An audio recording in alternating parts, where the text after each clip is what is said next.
Hello, I'm Julie Vile, a Research Associate from Cardiff University,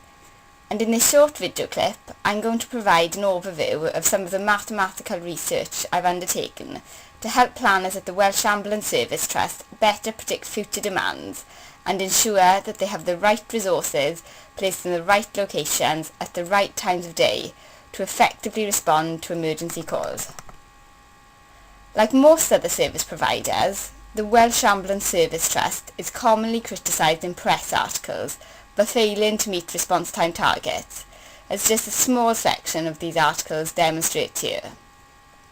However, in an attempt to improve its performance, the Trust entered into a collaboration with the Mathematics Department at Cardiff University in 2009,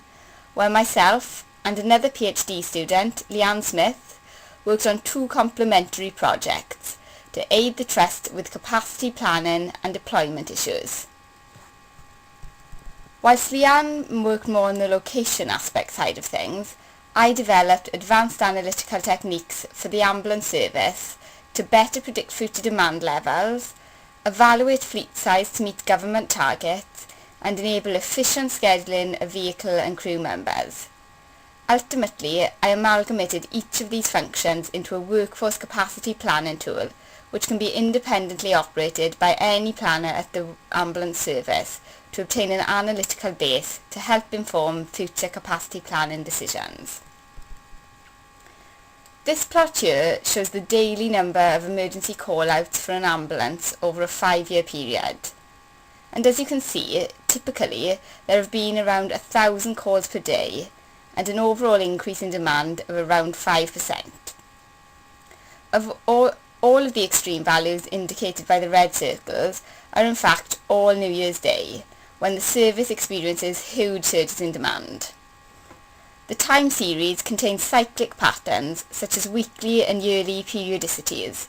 so this helps us to be able to predict what demand could be for a given period in the future. By assuming that the same patterns observed in the past will continue to repeat in the future, alongside continually rising demand levels, I found that a particular forecasting technique known as singular spectrum analysis was capable of predicting future demands with around 3 times greater accuracy than the current method used by the service. With our demand forecast estimated, we then moved on to consider response times and asked ourselves that given the expected demand for ambulances, how many should be deployed throughout the year to enable the government response time targets to be met. We approached this task using an operational research technique known as queuing theory, where we developed equations to track the movements of patients through the system over time,